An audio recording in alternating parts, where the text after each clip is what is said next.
Nah, hari ini kita akan mulai masuk ke materi kedua pada mata pelajaran Desain Multimedia Interaktif. Sebelumnya udah pada siap ya untuk belajar? Oke, kalau udah pada siap, sebelum masuk ke materi nih, Ibu mau coba bertanya dulu ke kalian. Kalau kita akan membuat sebuah media, terutama itu media interaktif gitu ya, langkah apa sih yang biasanya kita lakukan untuk memulai?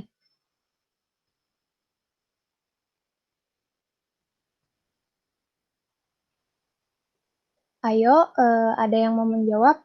Yang berani menjawab, Ibu kasih poin deh.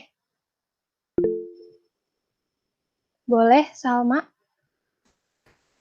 Membuat perencanaannya dulu, Bu. Nah, betul sekali, Salma. Jadi, pastinya sebagai langkah awal dalam merancang gitu ya, dalam membuat sebuah media, pasti kita harus merancang dulu mau bikin apa, terus targetnya siapa, interface-nya seperti apa, dan juga bahkan ke modalnya gitu ya, harus dipikirkan.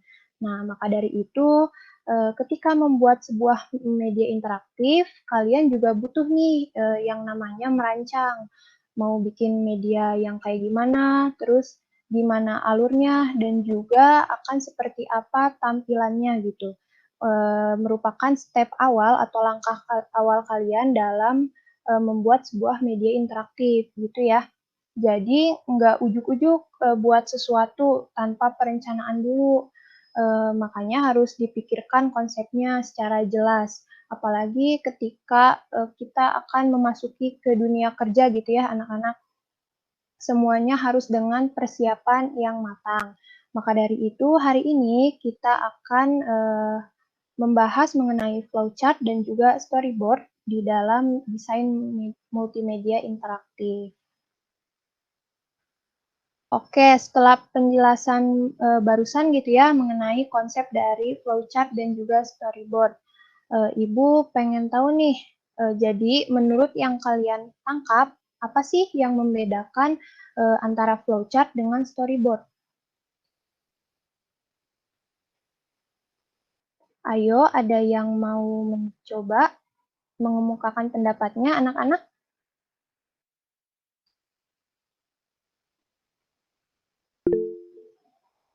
Nah, boleh Angelin, silahkan. Kalau menurut saya itu storyboard lebih ke alur atau konsep media yang di dalamnya terdapat gambaran sketsa juga, Bu.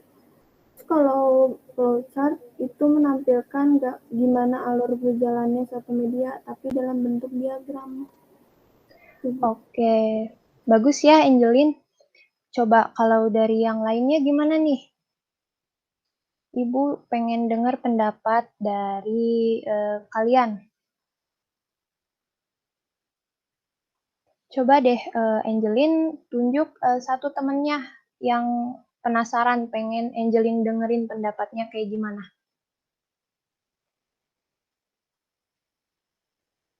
Tiara, Bu. Tiara, oke. Tiara ada ya Tiara?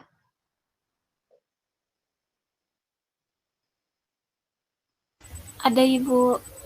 Oke, jadi Tiara nih menurut kamu apa yang membedakan antara flowchart dengan storyboard? Kalau menurut saya, flowchart itu menekankan proses berjalannya sebuah program, kayak dari start terus lanjut ke aksi satu, terus nanti dari aksi satu lanjut lagi ke aksi 2 dan seterusnya. Kemudian kalau storyboard itu lebih ke tampilan visualnya dari sebuah medianya, Bu. Ditambah lagi keterangan detail yang mendukung jalannya sebuah media. Menurut saya sih gitu, Bu.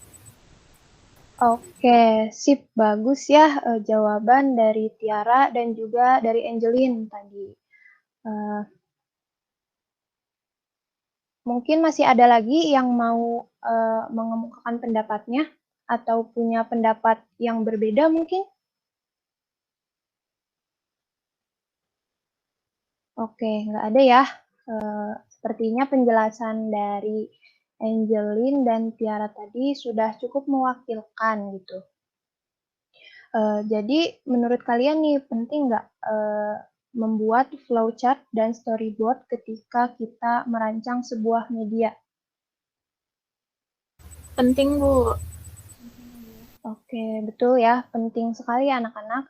Jadi jangan sampai kalian nggak membuat perancangan dulu nih ketika akan membuat sebuah media atau sebuah program.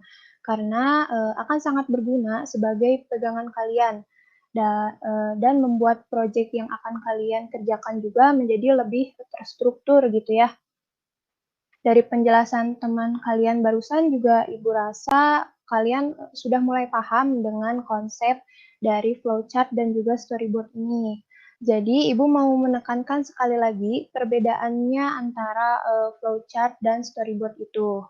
Jadi flowchart itu adalah sebuah bagan yang berfungsi untuk memberikan gambaran jalannya program dari satu proses ke proses lainnya, sehingga alurnya menjadi mudah dipahami oleh semua orang. Kemudian storyboard itu adalah gambar atau sketsa yang disusun dengan urut untuk memberikan gambaran dari cerita atau naskah gitu ya. Nah, kalau dalam perancangan media interaktif itu sedikit berbeda nih. Jadi dalam storyboardnya itu lebih kepada rancangan dari interface-nya. Nah, selain itu tadi juga seperti yang Angelin dan Tiara paparkan, perbedaannya bisa dilihat dari struktur atau bentuknya. Nah, kalau flowchart itu bentuknya diagram ya, yang menjelaskan proses berjalannya sebuah program. Sedangkan storyboard itu lebih ke rancangan interface atau tampilan visual dari sebuah media atau suatu program yang kalian buat. Gitu ya anak-anak.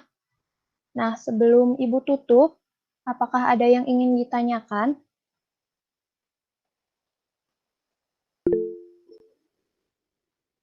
Boleh, Angelin? Silakan. Bu, kenapa kalau di flowchart itu harus pakai simbol yang beda-beda? Tapi kalau cuma kotak biasa untuk semua bagian nggak bisa ya, Bu? Nah, pertanyaan yang bagus ya. Coba nih, menurut Salma, coba menurut Salma, kenapa nih flowchart itu banyak memakai simbol yang berbeda-beda? Coba bantu Ibu menjawab pertanyaan dari Angelin.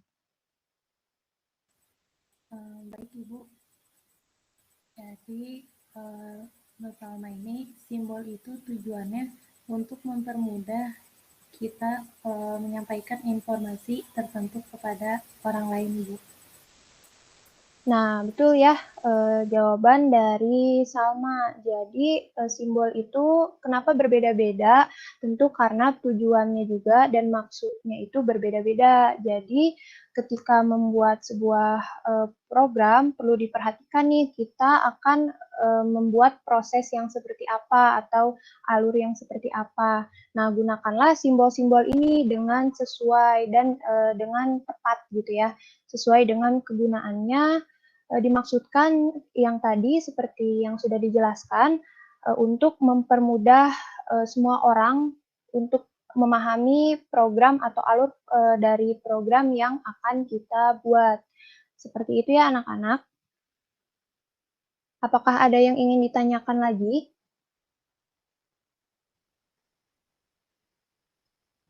Oke, karena sepertinya semua sudah pada paham, jadi untuk pertemuan hari ini kita